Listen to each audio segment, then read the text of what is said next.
عزت چاہیے، شہرت چاہیے، مقام و مرتبہ چاہیے. ایسا نہیں ہے کہ صرف دولت چاہیے.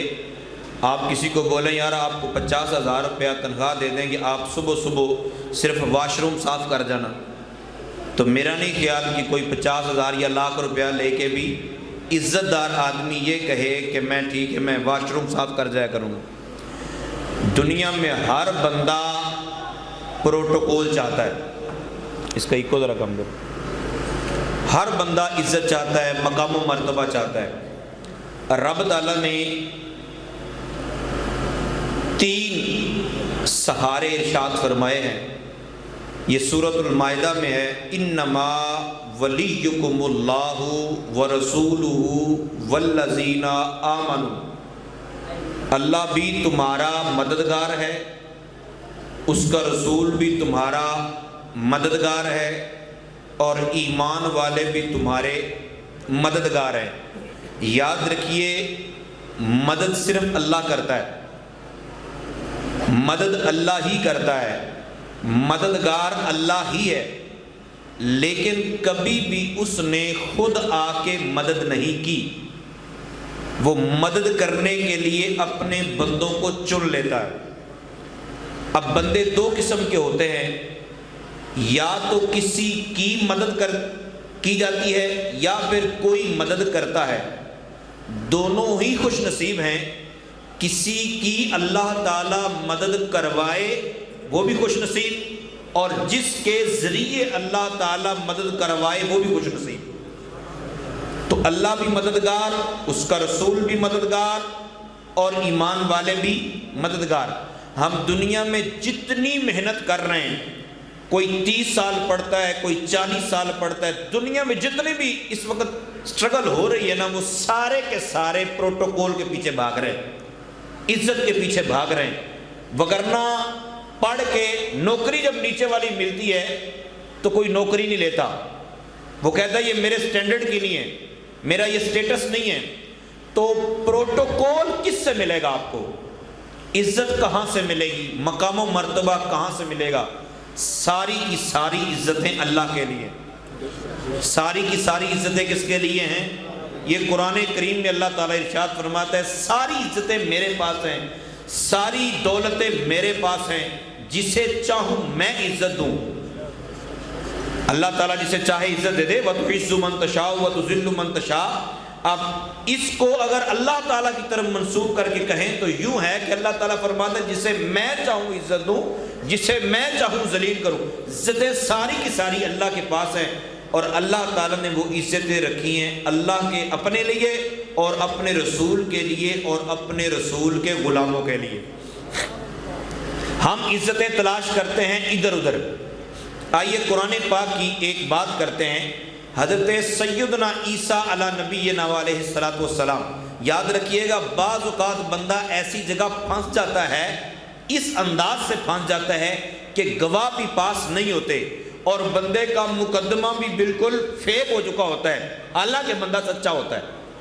مطلب بندہ سچا ہے، اس نے قتل نہیں کیا، بندہ سچا ہے، اس پر جو تہمت لگی ہے اس میں یہ بالکل بری ہے، لیکن اس کے باوجود اس کے پاس گواہ نہیں. ایسے لوگ پھانسی بھی چڑھتے ہیں، ایسے لوگوں کو سزائے موت بھی ہوتی ہے، ایسے لوگوں کو عمر قید بھی ہوتی ہے. میں آپ کو وہ چیزیں بتانے لگا ہوں کہ دنیا کا کوئی سہارا نہ رہے، دنیا میں کسی قسم کی اب امید نہ رہے، لیکن اللہ تعالیٰ جب چاہتا ہے تو اپنے بندوں کو پھر بھی نواز دیتا ہے. حضرت سیدتنا مریم رضی اللہ تعالی عنہ، آپ کہ ہاں بغیر شوہر کے آپ کو حمل ہو گیا. اب یہ چھوٹی سی بات نہیں ہے، بغیر شوہر کے آپ حاملہ ہو گئیں.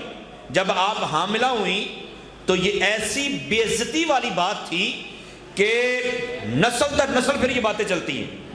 اب حضرت مریم رضی اللہ تعالیٰ عنہ جب حضرت عیسیٰ علیہ السلام پیدا ہو گئے تو آپ نے ان کے پیدا ہونے سے پہلے یہ کہا کاش آج میں مر جاتی،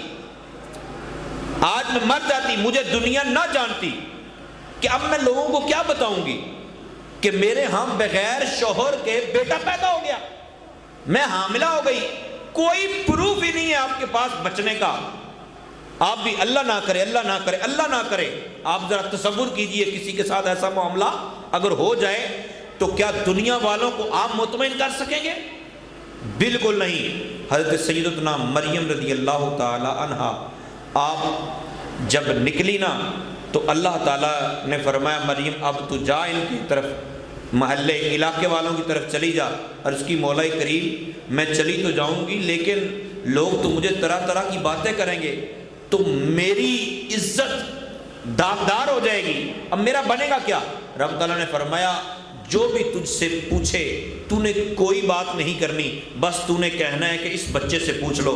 عیسیٰ علیہ السلام ابھی پیدا ہوئے ہیں، عیسیٰ علیہ السلام ابھی پیدا ہوئے، دور اتنا ترقی کر گیا، سائنس اتنی ترقی کر گئی، ابھی تک کوئی ایسا آلہ نہیں آیا کہ بچہ پیدا ہوتے ہی بول کے یہ بتا سکے مجھے درد ہو رہا ہے۔ حضرت عیسیٰ علیہ السلام کو لے کے جب حضرت مریم رضی اللہ تعالیٰ عنہ چلی نا تو اللہ تعالیٰ نے فرمایا تو نے اس کی طرف اشارہ کرنا ہے۔ محلے دار اکٹھے ہو گئے، علاقے والے اکٹھے ہو گئے، مریم تو نے یہ کیا کیا؟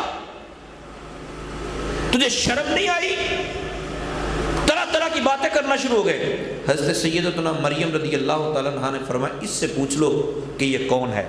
انہوں نے کہا کیسی باتیں کرتی ہے، بھلا یہ بچہ بولے گا، یہ بول سکتا ہے؟ دنیا میں کہیں بھی آج بھی ایسا نہیں ہے کہ ہم کسی ثبوت کے لیے ڈی این اے تو کروایا جا سکتا ہے، چیک اپ تو کروایا جا سکتا ہے، لیکن یہ ثابت نہیں کیا جا سکتا کہ بچہ بول کے خود بتائے کہ میں کون ہوں۔ لیکن جب رب تعالیٰ پروٹوکول دے، جب عزتیں رب تعالیٰ عطا فرمائے تو پھر کیا ہوتا ہے؟ انہوں نے جب عیسیٰ علیہ السلام سے پوچھا تو عیسیٰ علیہ السلام نے ارشاد فرمایا انی عبداللہ، میں اللہ کا بندہ ہوں، آتانی الکتاب وجعلنی نبیا، میرے رب نے مجھے کتاب دے کے بھیجا ہے، مجھے نبی بھی بنا کر بھیجا ہے۔ یہ عیسیٰ علیہ السلام اس وقت بولے تھے جب آپ اپنی امی جان کی گود میں تھے، بول پڑے۔ مجھے ایک بات بتائیے کہ عیسیٰ علیہ السلام تو چلو اللہ کے نبی تھے، پھر بھی حیرت یہ ہے کہ عیسیٰ علیہ السلام سے انہوں نے پوچھا تو عیسیٰ علیہ السلام نے جان لیا یہ کیا پوچھ رہے۔